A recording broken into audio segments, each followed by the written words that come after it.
My name's Eric. I'm a drug addict. Can everybody hear me all right?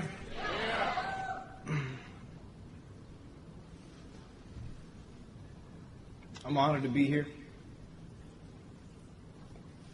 It's an immense privilege, and words fail. There's a word I love. It's ineffable. And its definition is that which is beyond words, usually of a spiritual nature. And it's really all I have, you know? That's really... Now, if you don't mind, I'm going to go to the pool.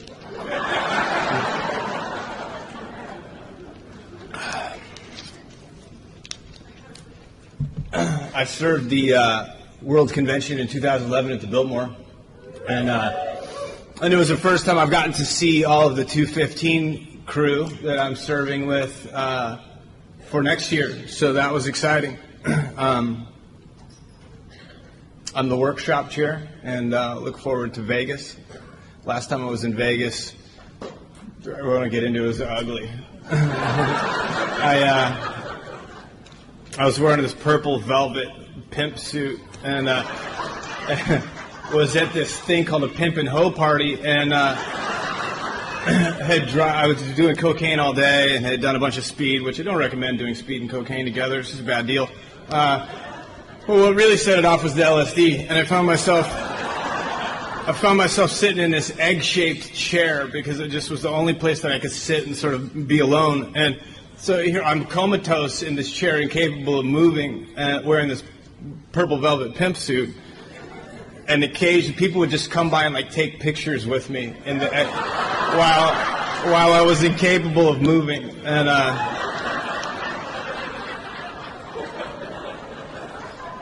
like a piece of furniture. So I look forward to having a different experience in Vegas with you guys.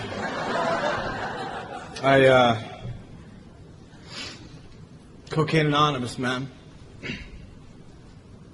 I love Cocaine Anonymous. I've heard that a lot this weekend, and I totally get it. I mean, I love Cocaine Anonymous.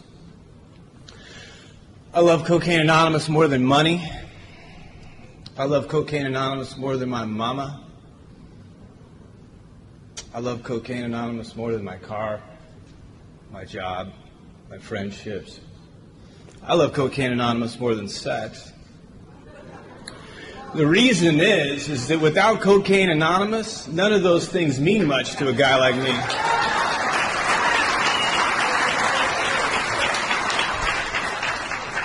Without Cocaine Anonymous, I am real busy. You know?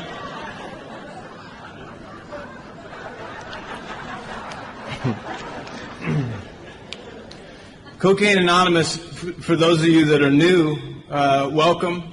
Those of you that are new or used or first time here or last time here, wherever you're at, welcome to Cocaine Anonymous.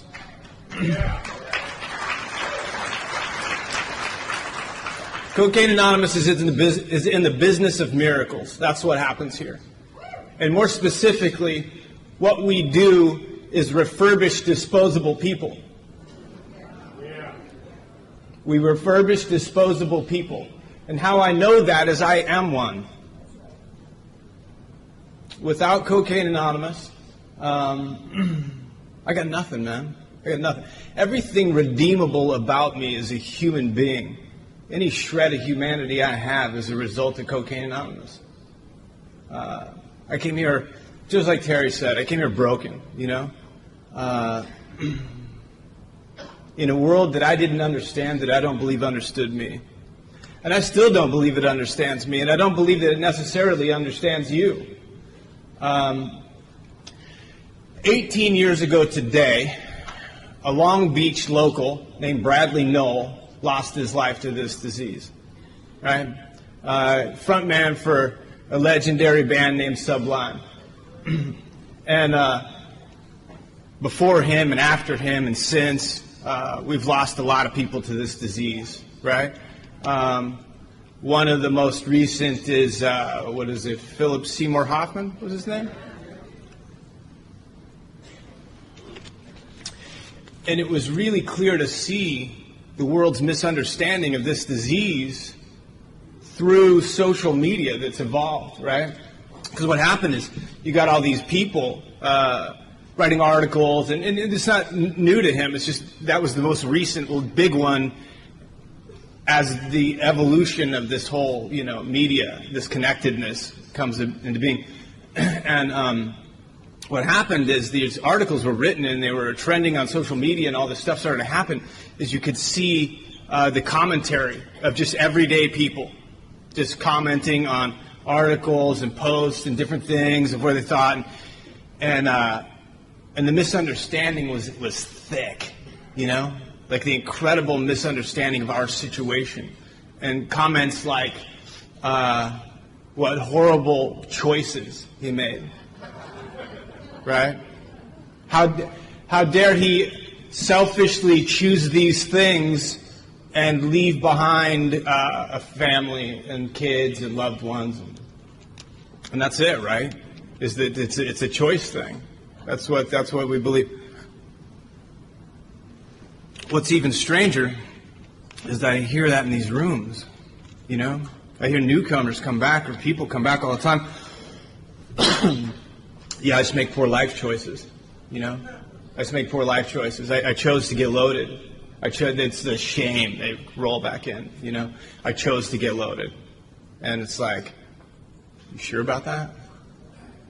You sure about that? I'm real clear that that's not a choice for me. I'm real clear on the disease of addiction and what it means. I'm clear that I lack the power of choice. That's the problem. Lack of power. That's my dilemma, right? I lack the power to choose no, Earl H. said it best once. He said, so you think if I were in the game of choosing, that above the thousands and thousands of times that the dope sat in front of me, if I had the power of choice, you think I'd have chose no like once? You know what I mean? Once. I don't choose no, right? It's not even on the table. My mind will let me believe that that's on the table, right? For those of you who don't want to get real clear about what it means for me to be a drug addict, I suffer from this mental obsession. And what a mental obsession is a thought that's so powerful that it crowds out all other thoughts, and that no thought can exist in my mind at the same time as this thought. And that thought typically is of just one more. Just one, And in spite of the evidence, right? No one's going to die this time, I swear, right?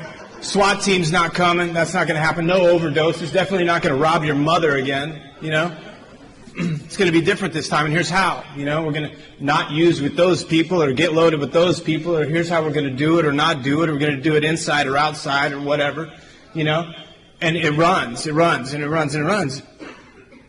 as though it were trying to convince me, Now, the reality of it is my experience says that I don't pick no, So the whole process of the obsession is really just mental masturbation. At the end of the day, we're going to pick yes.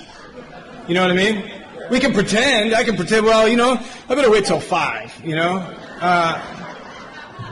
But this thing is cunning, baffling, and patient, and powerful, and will get me, right? And so, as I succumb to the desire again, as I always do, this allergy factor kicks in, which is simply an abnormal reaction to stimulus, right? An abnormal reaction. Maybe it's negative, maybe it's positive. We don't even go into negative, positive. We'll just go, it's an abnormal reaction. That if you lined up 100 people and gave them all cocaine, there would be a portion of them that would be like, they would be us, But the majority of them would either pass initially or think to themselves, my God, this stuff is awful, and never do it again. So I have this abnormal reaction. And this abnormal reaction is that when I put anything in my bloodstream, whatever, that affects me from the neck up, there will be more. There will be more. And that's an infinite problem. right?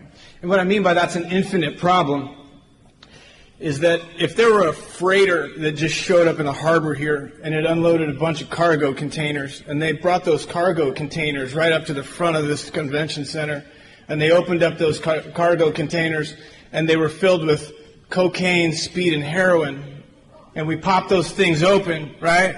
The first thought would be, oh, fuck yeah. And the immediate following thought would be, we're going to run out.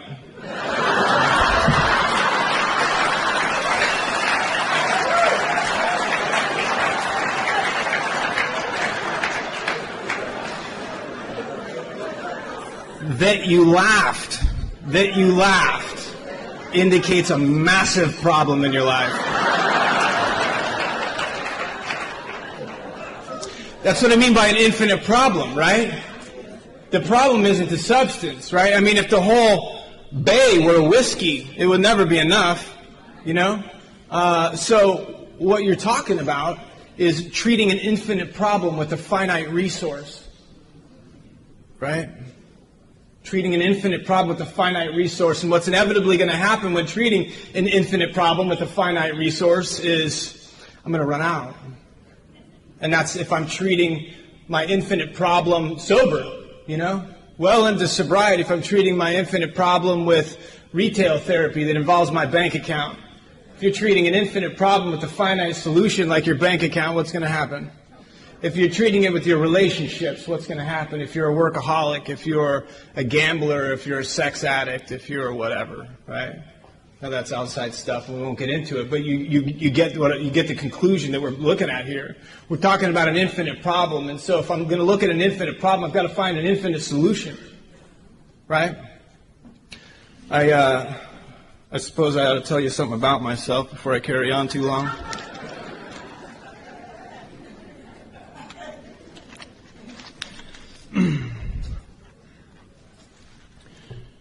My father left my mom before I was born. I'm pretty sure that's not what made me a drug addict. I didn't miss out on the whole fatherhood experience though. My mom married my stepdad when I was 3.5. He was a drunk and violent man. He had one leg, so I was really glad that I could run faster than he could. And the only problem with that plan is that at some point when you're 8, you gotta come home, you know. And I'm not trying to get your sympathy. I never went without. There was always food on the table and a roof over my head. But, what we called discipline and what we called that sort of stuff might have been a little much, I remember my dog one time didn't do what he wanted it to. And so he shot it in the face with a shotgun, And this is what it was like, I didn't know any different, though. And I'm really positive that's not what made me a drug addict. I failed kindergarten. Anybody else in here do that? Yeah, my people. I attribute that to untreated alcoholism. I was very preoccupied. I'd had 3 concussions before I was 11. I had been hit by a car, had gone temporarily blind, had given myself my first tattoo in the 6th grade, and I was real thirsty. I don't know how you guys got started out, but I got started with the booze and the pills and the weed and the codeine syrup and huff and gas like most 11-year-olds. And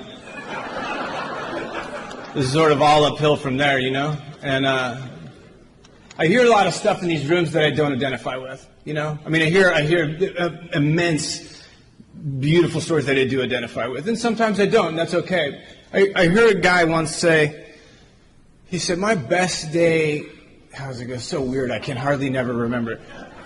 My best day sober, no, my worst day sober was better than my best day loaded. Anybody ever heard that one? And I thought to myself, man, you fucking missed it.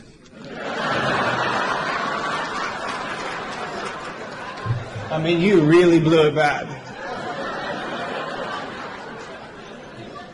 I mean, I had some good times loaded, I've heard this before, that when drugs and alcohol were working for me, I was a better man. I was indeed a better man, right? Now, that childhood I told you about, the first conscious thoughts and memories I had of being a child, and I think this was before I could walk or talk. It was certainly before I knew the circumstances of my life. Those first childhood memories were of feeling alone.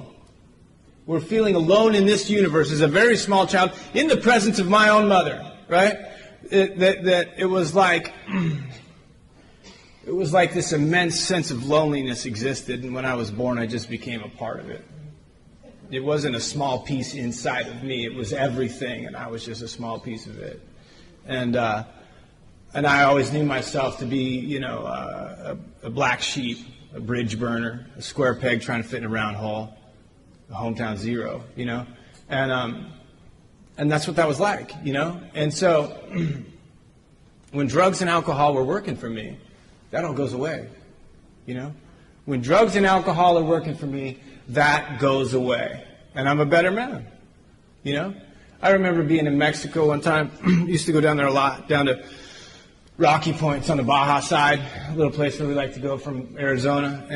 And back in the day, you could just get loaded on the beach. It was like a circus on the beach, and it spread for miles. It was just like tents after tents after tents, and it was just mayhem. It was like Woodstock without cops, and we definitely weren't hippies. And I remember being down there one time, and I'd gotten a pretty substantial quantity of really bad Mexican cocaine off a cab driver, and to go along with an even worse bag of really bad Mexican pot, which was like almost black, and I'm just shoveling shit in my nose all day, and I'm just pilfering through the pharmacies along Mexico, popping benzos and barbiturates like they're Pez, and I've been in the bars drinking all day, having a good time, and that's keeping it under control. I'm serious, right? So I remember hanging out with this girl, Kara B. I won't say your last name. I still haven't found her to make amends. I'm pretty sure. I don't know what happened. She just evaporated one day. I remember I'd been at it all day, man, just slamming tequila and just consuming everything. And we were in my tent, right? I remember my tent, started to fool around. As soon as the sun went down, my friend of mine handed me this acid on sweet tarts, and I shoved that in my face as well. And things started to get real good, you know what I mean? And some things started to come off. And I remember she sort of sounded like there was a rumble happening, She's like, brr, and the LSD starting to peak, and it's starting to get real interesting. And she hold on, and she throws herself towards the tent door and flings open the zipper, and then pokes her head out the zipper, and it was a full moon, right? And she'd been drinking Goldschlager all day, and she pokes her head out the tent door and just projectile vomits, just right? And what happens is when it's flying out of her mouth, and Goldschlager has these little gold flakes in it, And I could see in the moonlight these gold tracers coming out of her face, And I remember I told her, I was like, I'm in love with you.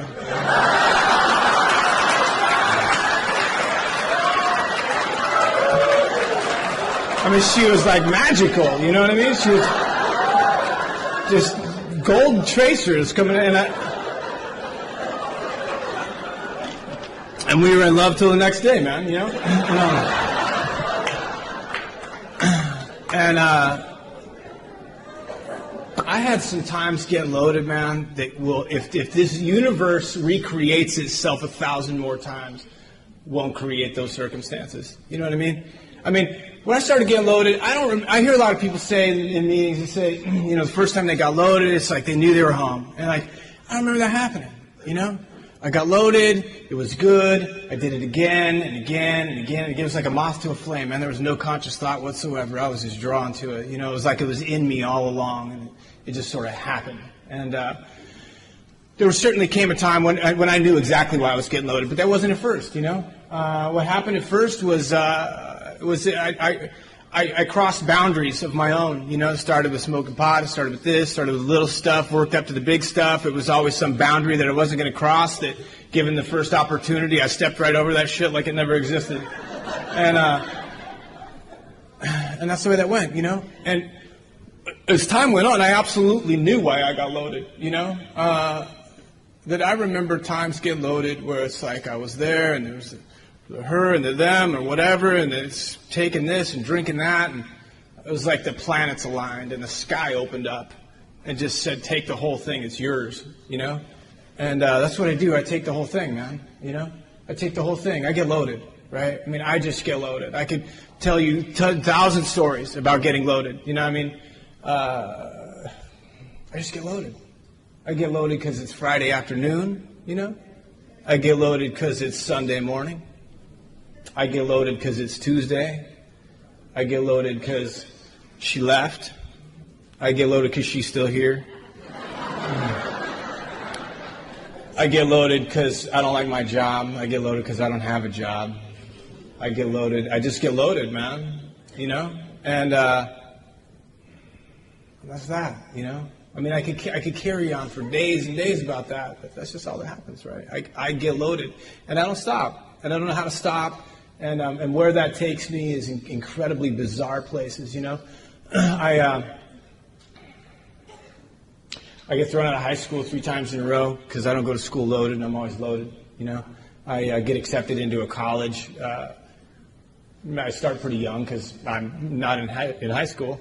Going to college, I do pretty well in college. I don't have a lot of recollection of being there, but I know it happened. I'm still paying for it,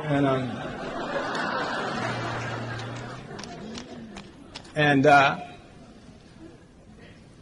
came out of college young, and with some. I'm an artist. That's what I do, and came out of commercial art and started working in the music industry at the beginning of the '90s. There's this massive swell in the music industry, and I was doing artwork for people, and I started little, and I had a little warehouse I shared with a band, and then got a little bigger warehouse, and then pretty soon I had my own warehouse, and thousands of dollars worth of equipment. I'm doing merchandising and running around with, famous people and childhood heroes, and there's backstage passes and limousines and all this stupid stuff. It doesn't really matter all that much, but. The reason I tell that story is that there was this drive in me from early on to prove to the world I was important. Maybe you guys get that. I don't know. And, I thought that was because my dad wasn't in my life and I never met him, Now, I know today that might just be because I have alcoholism. Right? I'm not sure. Maybe it was both. But what happened was I bought into this idea of this American dream thing. Right? I bought into this idea that if I had the right girl, the right job, the right bank account, the right car, the right friends, the right property, power, prestige, that this would equal happiness, right? And what would happen regularly is by the age of 25, I'm making a substantial amount of money. I'm driving a very nice car. I've got my own warehouse. I'm hanging out with people, stuff. And I regularly come to on the floor of my own warehouse incredibly disappointed that I hadn't died, that I quickly became a hope-to-die drug addict, and the futility of the whole situation was immense, right? Now, what I didn't know is that you guys were here doing this. From what I understand, there was a CA convention in Phoenix in '90. I really could have used to have been there. It didn't work out that way. I never came looking for Cocaine Anonymous, and here's why.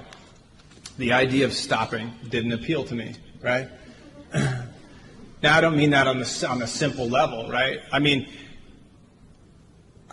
I have a pretty substantial criminal record, right? 20-something arrests. And the only things I know about being sober is when those handcuffs go on,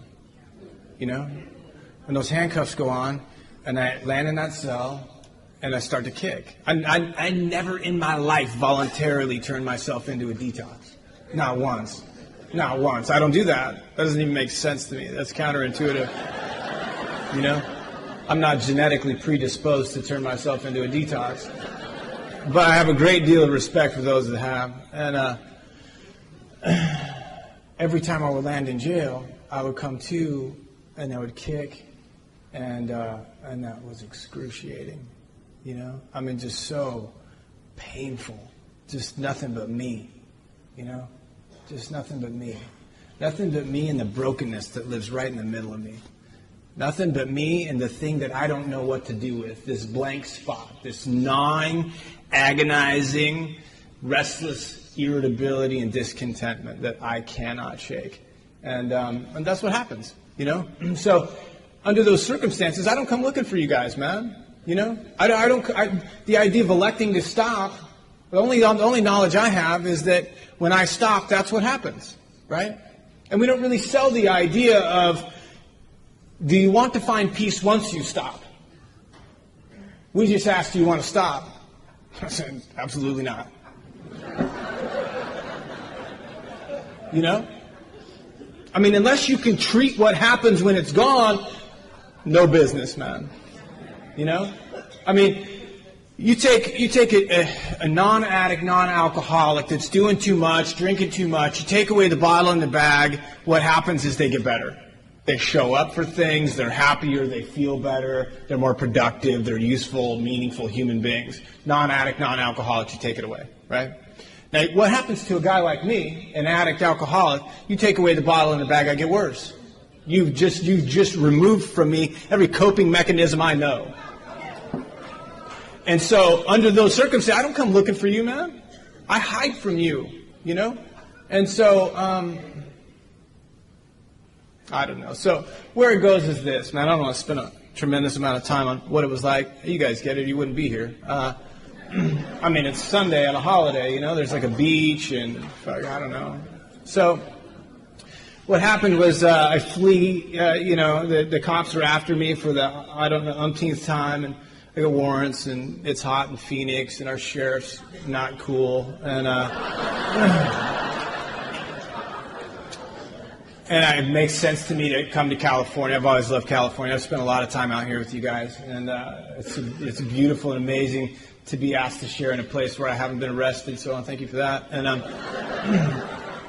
I flee Arizona and come and land in Orange County. And a friend of mine put me up in his older brother's garage. And I'm loaded. I'm loaded all the time, man. I for a brief period, rented an apartment here in Long Beach, so that I could get out of the garage. I came out of a blackout long enough to make it to that apartment 3 times in 2 months.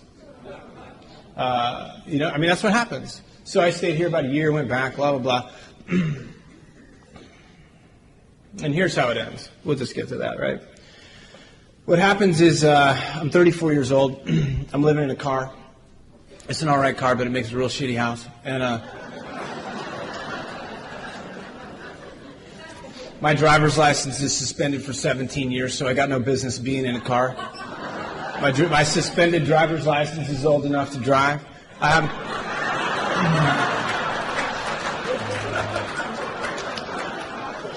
haven't paid taxes in about 15 years. Now, when I started the business, blah, blah, there's a tremendous amount of taxes owed, and it just got to be too much to even deal with. And then it became a hope-to-die drug addict, you know, and paying taxes and hoping to die by tomorrow are two totally conflicting philosophies.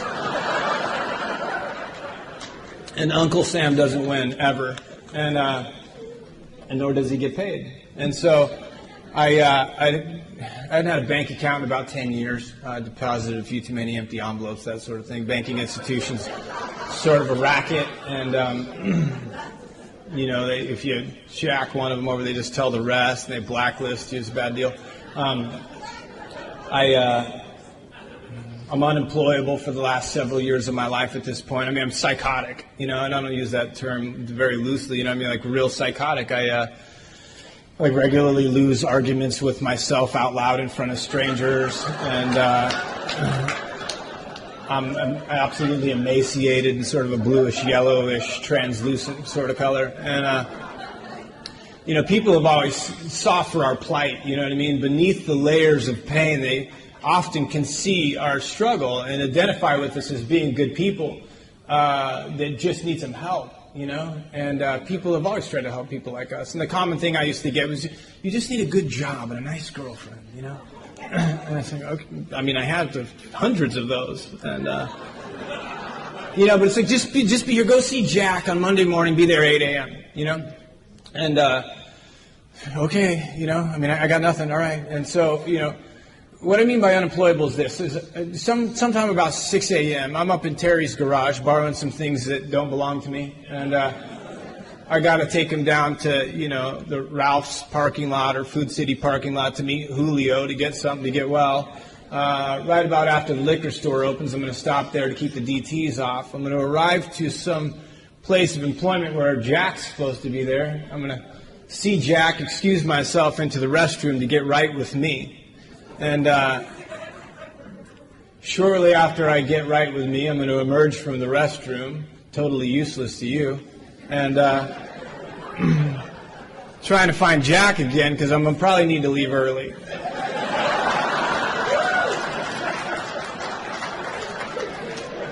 And while we're at it, we might as well take tomorrow off because I don't see that being any better.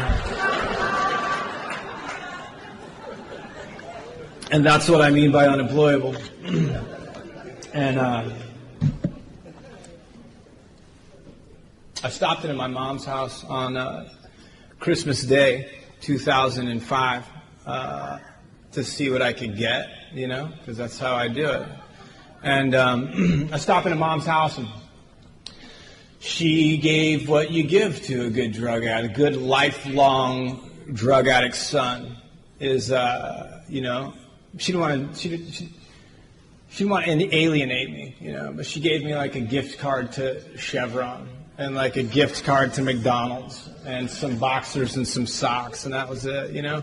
And I was utterly offended that she insulted me in such a manner, like some kind of junky blue blood royalty, you know.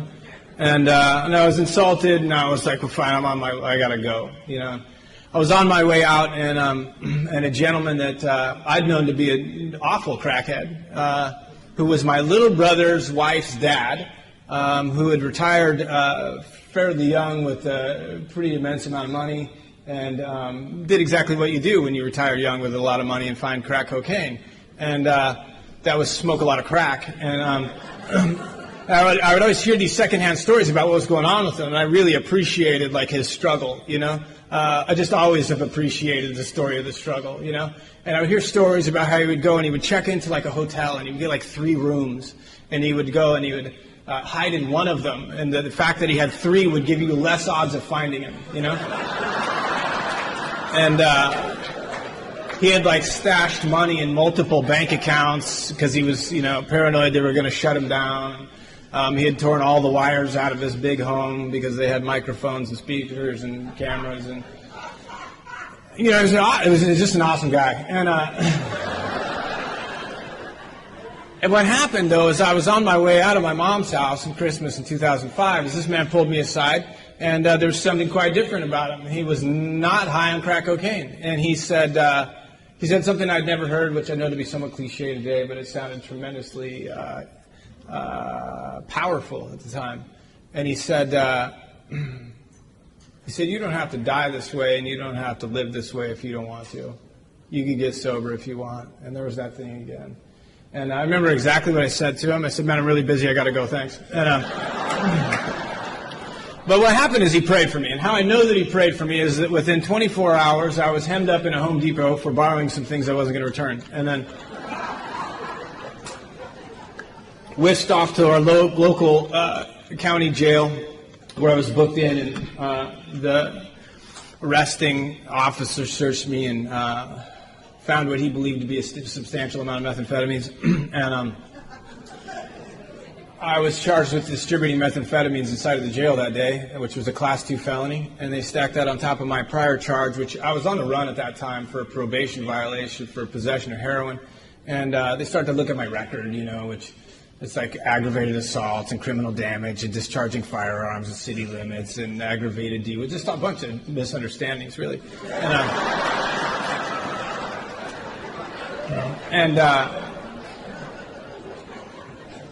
that was it, man. The jig was up, right? But I didn't know it. And so That was the day after Christmas in 2005, which is incredibly strange because our man Will last night, I believe that's his sobriety date, and I got put in that county jail the day after Christmas 2005, and I came to sometime in January, and I don't remember anything in the middle.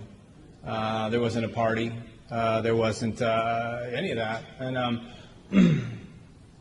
and I came to, and something was different. Something about everything was different, you know?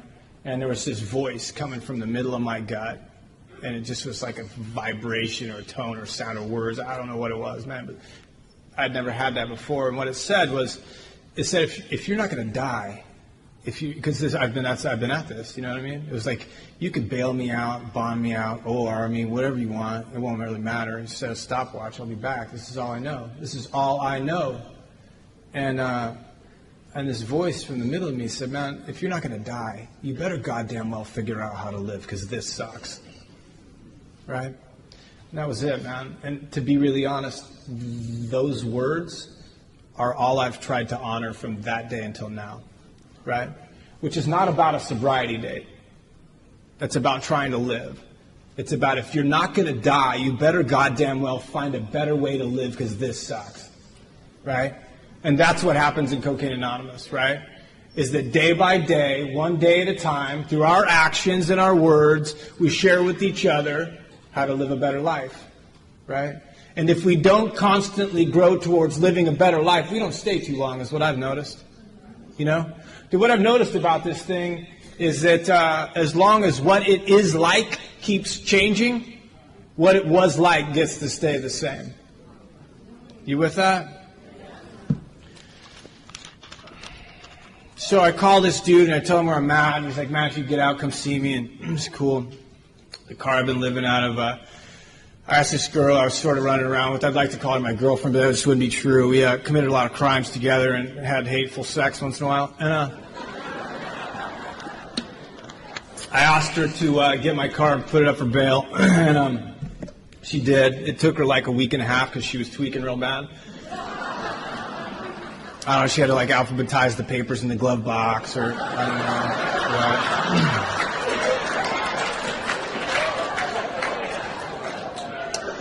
know. And I get out of county jail, and I arrived at Cocaine Anonymous on Friday the 13th, January of 2006. And it was a full moon outside, and I met you guys.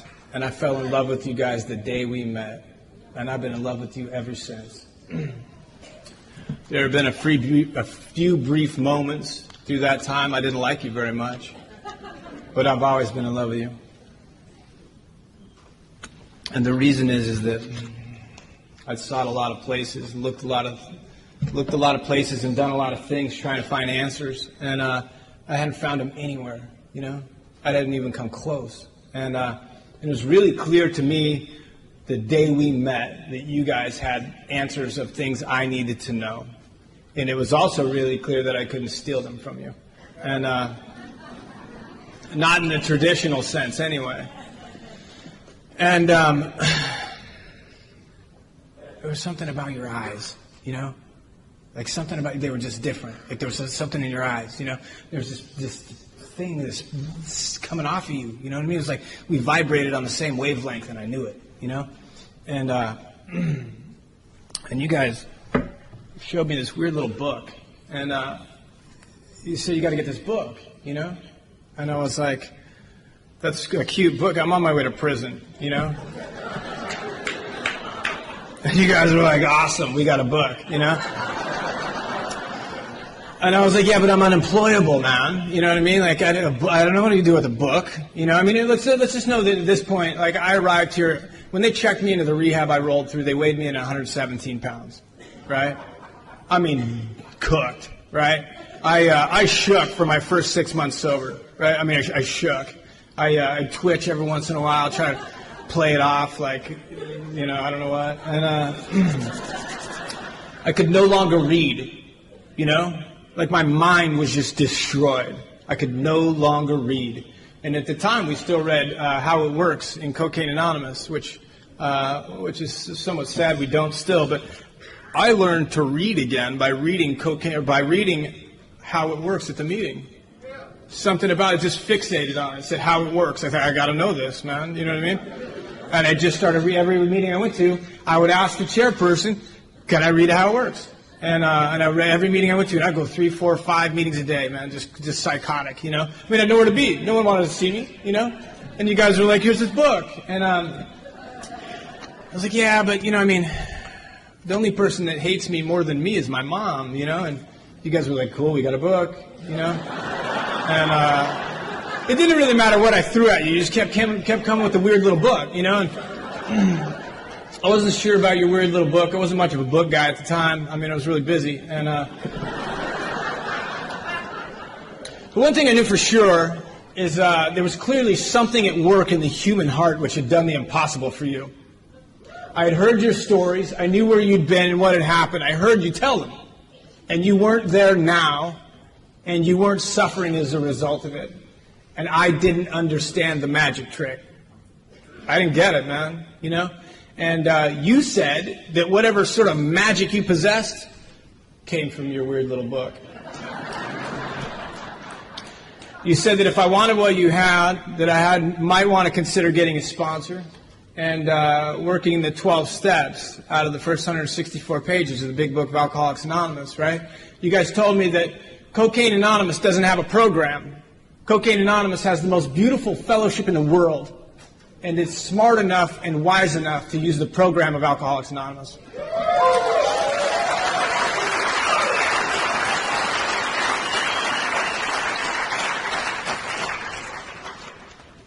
And I got your book.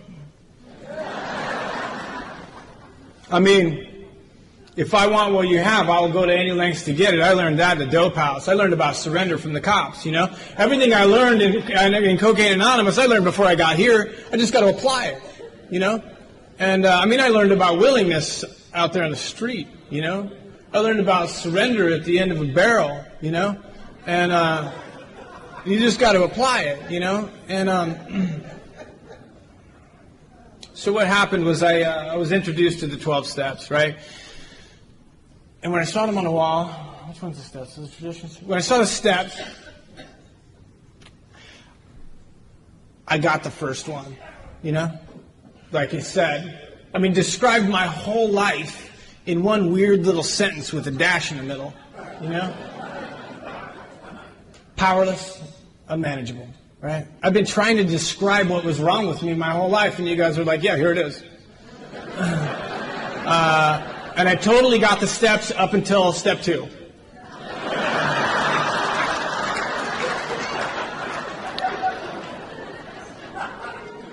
And you lost me there. But what happened was magic, right? So we got a chapter in this book. We got a chapter in this book called We Agnostics, right? Now, it's not we atheists, right? Atheists are people who believe that God does not exist, right? That's not necessarily us. We're cooler than that, right? I mean, those people are like, it doesn't exist. You know what I mean? It's like, fuck, calm down, man, you know? An atheist says, God can't be proven, which is so much cooler. You know what I mean? It's just like, I don't know. I got no proof. I got nothing. Talk all you want. I got no proof, right? And the magic of the program of Alcoholics Anonymous is that statement, right? That I can't prove it. And somewhere between 1 and 12, the magic happened, right?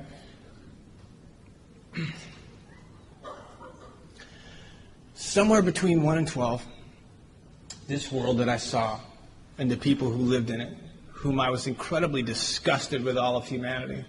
I was disgusted with your politics and your greed and your religion and your war and everything I grew up seeing as a child just absolutely turned me off to the human race, right? I mean, that's the world I saw. And something between 1 and 12 changed, right? And what I know to be is this. Not too far from here in the Hollywood Hills are a place where some of Gandhi's ashes are buried. They're not buried, they're just stored there in a little sarcophagus-looking thing. And it's the only place outside of India where you'll find Gandhi's ashes. And Gandhi said something that resonates with most drug addicts I know in recovery, right? He said, be the change you wish to see in the world. Be the change you wish to see in the world. And the reason that resonates so powerfully to people like us is in this book it says, when the spiritual malady is overcome, I will straighten out mentally and physically. You with me? Right. So in effect, somewhere between 1 and 12, the spiritual malady had been overcome and the world I lived in changed. Right? How I perceived it changed and who I was in it changed. And I couldn't tell you how it happened.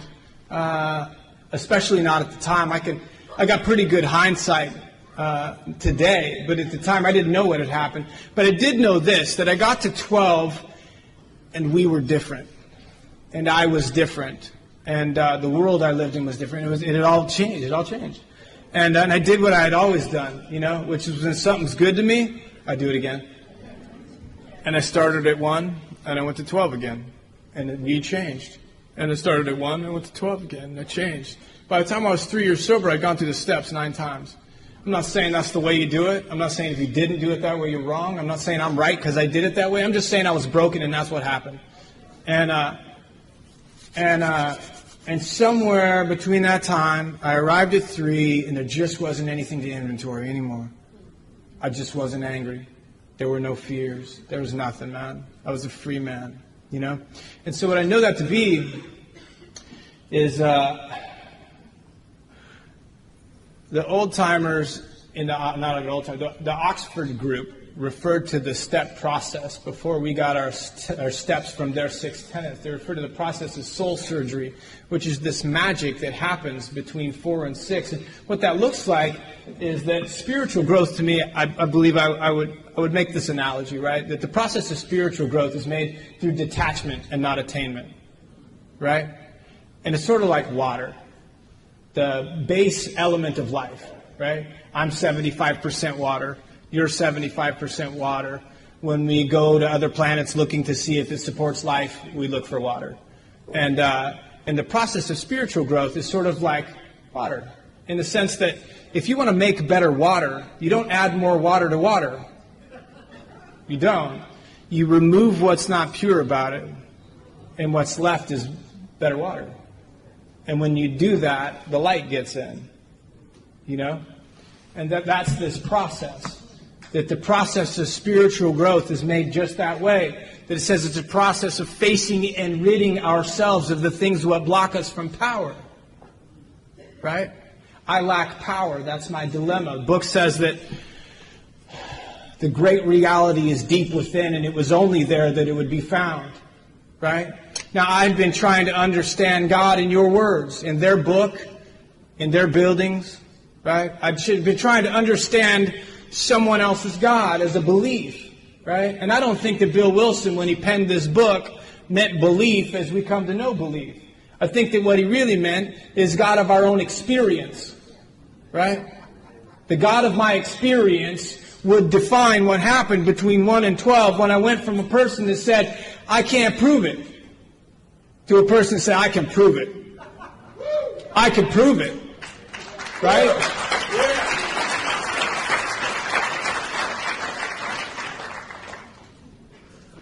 And you can prove it, right?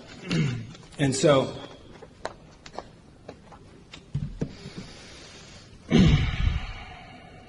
what happened was this, is that, here's a funny story, right? Is that we come to Cocaine Anonymous, we come to all the 12-step fellowships, and it's like, you got to find God. You got to find God. That's what we tell you, you got to find God. It's like, it's such an incredibly ignorant statement, I feel like, right? Because here's a reality of it. It's like there's these 2 little fish, and the fish is swimming, and one fish sees the other fish, and it looks confused, and so the other fish goes, hey man, what's wrong? What are you looking for? You look like you're lost. And he goes, man, I'm looking for water,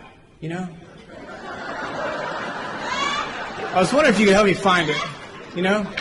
And the other fish goes, no, man, I've never seen that before, but that sounds far out. If I see it, I'll let you know. You know? And that's what 2 cocaine addicts in Cocaine Anonymous is like. You know what I mean? And that's all there is. There isn't anything but that, you know? And so what I've come to know is that God isn't a noun. God isn't a person, place, thing, or an idea somewhere else that I need to try to understand with my finite mind. I've got an infinite problem, and I need an infinite solution. And there's not much chance I'm going to wrap this twisted little brain around it, right? That as our book states, that the main problem of alcoholism centers in my mind, right? Centers in my mind. If you're new, what that essentially means, not essentially, what that actually means is I have a mental illness, right? I have a mental illness, and you know, that's like a hard one to swallow. Like, I mean, that's a little much. I mean, I know I'm a little weird. You know, I do some strange things. Mental illness, right? Like, if you haven't come to terms with it, just breathe it in. Mental illness. Mental illness, right?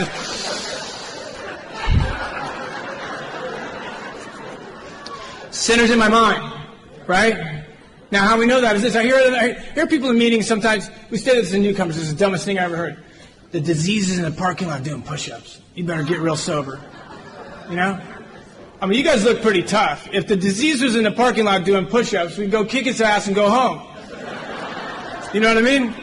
I mean, there's some OG MRFers in here. Like, we just go handle that shit. Just do the world a favor. You know what I mean?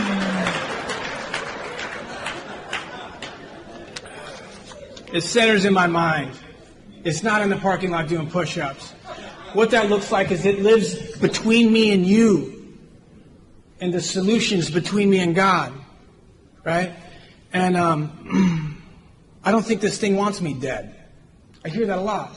This thing wants you dead. This disease wants you dead. It's like some junkie pride shit, you know. And it's like, I should be dead. This disease wants you dead, you know. And it's like, I'm not buying it. I'm not buying it. This thing doesn't want me dead. It kills people from time to time. In fact, just 3 weeks ago, I got a call from, not a call, I saw a friend who informed me that a man I sponsor who wanted this thing so bad, I watched him cry trying to get it. I watched tears come out of this man. He followed me around with a pen, writing down things I said. You know what I mean? Which is, I was like, dude, you're not going to understand it with your mind. This is an experience to be had, not a thing to be understood, you know? You've got to do this work. This is a program of action, not understanding, you know. And I found out that he gave it up, man. He went down to Mexico. He loaded up on pharmaceuticals. He checked into a hotel, and he opened his arms up with a box cutter. And that's how they found him. And he left behind 2 sons and an ex-wife. They were both his sons are 8 and 13, I think. Travis wanted this thing. And he has a mental illness that wouldn't let him have it, right? Because he didn't do enough action to have an experience, to tap into a power that would change it for him.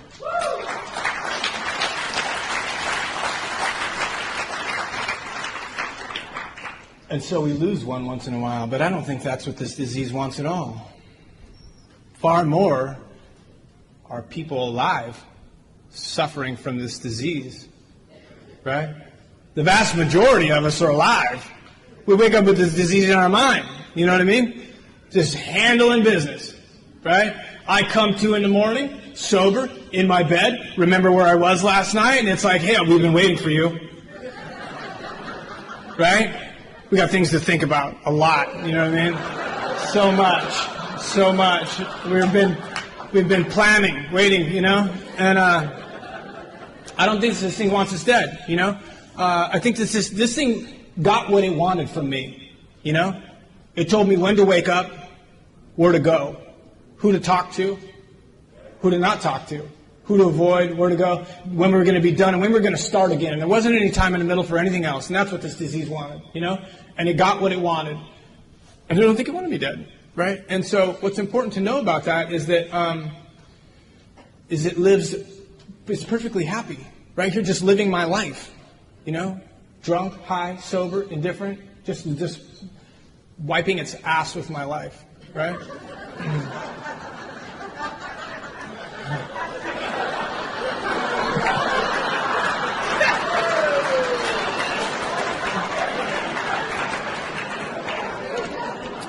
I mean, how do you sign that anyway?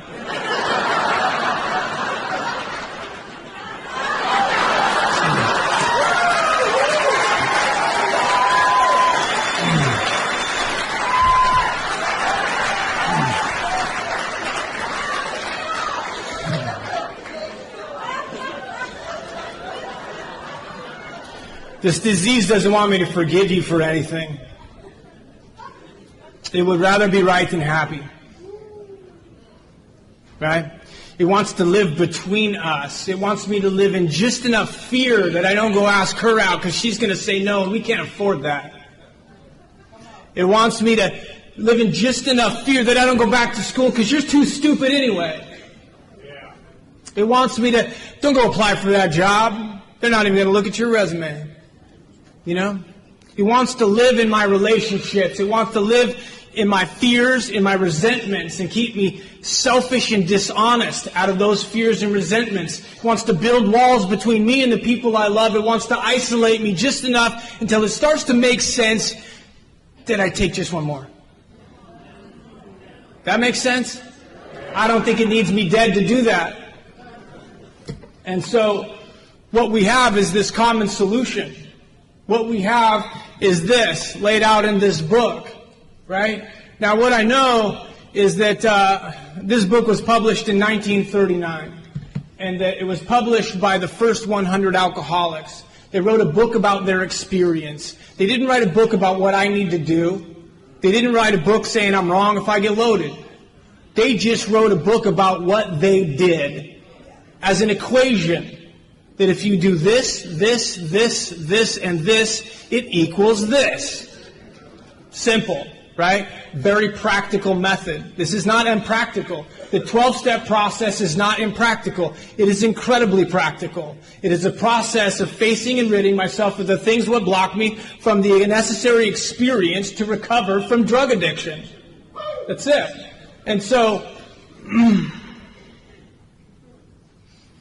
I don't know. How am I doing on time? Anybody?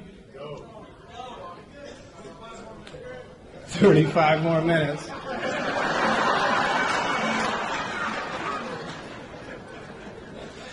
So I come out of this treatment center and I land in this halfway house, man. And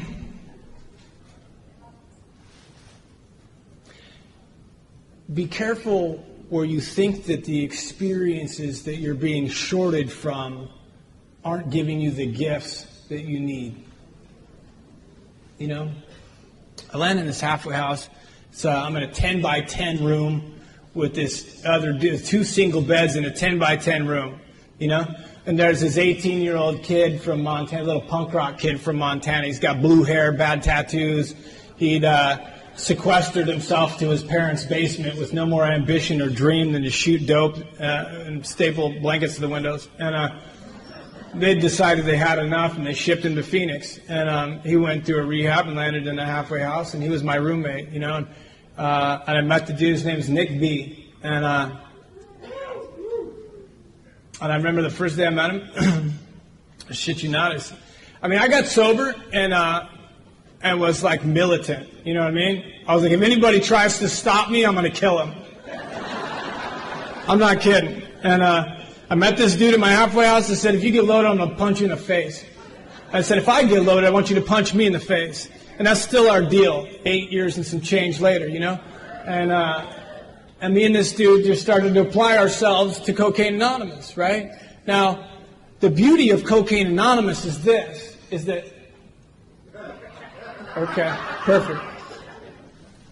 The beauty of Cocaine Anonymous is this, is that there are many fellowships, and they're all beautiful. They're all beautiful, right? But the beauty of Cocaine Anonymous is this infinite wisdom and all other mind-altering substances.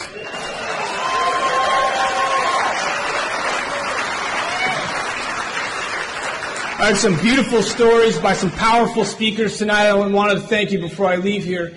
But the beauty of Cocaine Anonymous is that I'm not a specialist, man. I'm not a specialist. I'm a garbage can.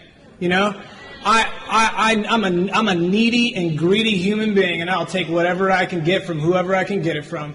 And and there are drugs that have been invented since I've been sober. Bath salts, spice. I heard about this stuff called butt hash. Like third world countries, they're like piss and poop in a bottle and put a balloon on the top, put it in the sun, and like the methane gas collects in the balloon and they huff on it, right? We got a solution for those people.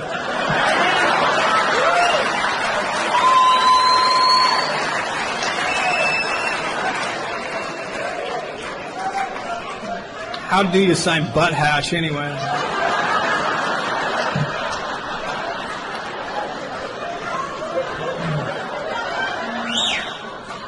So what I'm looking for is a solution, right? That solution is a plan of action, right?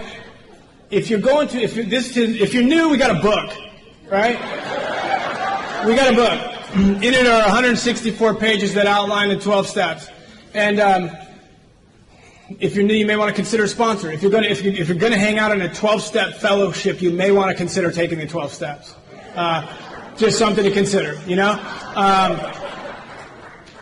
Going to the dope house and not putting anything in my bloodstream won't get me high. Going to the dive bar and not putting anything in my bloodstream won't get me drunk. Coming to a 12-step fellowship and not taking the 12 steps won't do a goddamn thing for you either.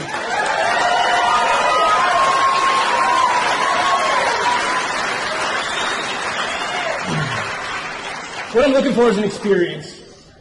What I'm looking for is an experience, right? I've got to come into this present moment, this fourth dimension, right? The disease lives in my mind, which is in time, in the past, in the future, the thieves just robbing me of right now. You know what I mean? So I've got to come into being. I've got to have an experience. You guys try and experiment with me? Okay. I want you to find an upright place to sit. I mean, like comfortable. You know what I mean? I realize that you're upright. Not many of you are laying down. Okay, just gently close your eyes. I promise I won't throw anything at you. Gently close your eyes. Take a deep breath. Just let out the day. Forget about everything in your life that's happened up until now. The reality of it is that nothing that's ever happened has been that bad. What we think about it is horrific. And if I can escape the thought, if I can transcend the thought, we can make peace. Relax your brow, unclench the jaw, let the tongue rest in the palate of your mouth. Let your arms just fall from your shoulders like flags from a pole. Let your belly just roll out on the floor, nobody's looking. Notice your weight on your seat. I want you to bring your awareness, your attention to the experience of breathing. The only reason that breathing is relevant is because it's an anchor, it's constant. Thoughts, feelings arise and leave. The thing that's constant is your breath. So note your breath. Just bring your awareness to the experience of air entering and leaving your body. Just notice it there. Notice the sounds. Notice the lights coming through your eyelids, the temperature of the room, but mostly your breath. And as your diseased, broken little mind attempts to drag you off into some useless thought, acknowledge the thought. Say, that's a great thought. We'll totally think about it later. But right now, we're going to pay attention to this breath thing. And come back to the breath. And come back to the breath. And come back to the breath. Okay, open your eyes. You feel that? Something's different. That's this God thing. It's right here, right? I need look no further. It's here. It's another little story I'll tell and I'll shut up. The book says that our problem is that I'm selfish and self-centered, right? I think that everything is about me, right? Now that practice I just shared with you is about leaving the thought for the experience, right? That God as a noun doesn't really work for me. I can't find God in your story. I can find God in my experience. God is a verb. That's what allows me to transcend me and connect to something greater. And so what that looks like is this, right? Is that long time ago, there's a little man. He's like crossing this stream in a rowboat. And it's like foggy, you know. Maybe it's in the UK. I know some UK friends here. I saw his picture like Europe somehow. It's like a little stream. It's foggy, right? And he's crossing in a rowboat. And he's paddling across. And he notices in the fog, you can barely make out the faint shape of a boat. Another little boat coming his way. And he sees the boat, and its kind of trajectory is coming towards him. And he goes, shouts at him, "Hello there, I'm crossing the stream," you know? And the other little boat doesn't say anything. It doesn't change course. It doesn't slow down. It doesn't even acknowledge him. And he thinks, what the fuck, you know? And he doesn't change course either, of course. And so he's rowing, and the little boat's coming his way. And he starts to get a little, you know, how dare this person not acknowledge me, you know? And he says, "Hello there, you're coming towards my boat, you're going to hit me," you know? And the boat just keeps, doesn't change pace, doesn't change course, just coming, just floating right at him. He's like, what the fuck, you know? And then next thing you know, in the fog, here comes the boat, and it hits his boat, and he goes, "Boom," and he like loses shit, you know? And then he notices through the fog that there's nobody in the boat. There's nobody in the boat. You know what I mean? That he made something personal that wasn't his. It wasn't even a true story. And the more I do this with you, the more of my life I see as an empty boat. That I transcend my selfish and self-centered beliefs about you and I to connect to something greater. And beyond this illusion of difference, we're all the same. And I connect to that, to something great, some meaning. You know what I mean? And I'm free. And I'm free with you guys. You know what I mean? So, you know, when I got here, I was a thief and a liar and a plagiarist. And I thought I was a broken man. I thought I was a bad man because I was a thief and a liar and a plagiarist. And what I know is that those are necessary survival skills for this place. That I stole your shit, I made it mine, and I became an imposter of what you did. And what happened was I thought that by doing these things I'd get what you had, and I didn't. I got the power that gave you what you had. And I want to thank you for allowing me to come here for all these years and pick your pockets. For a lot of years I was trying to kill a man I'd never met. Thank you for my life.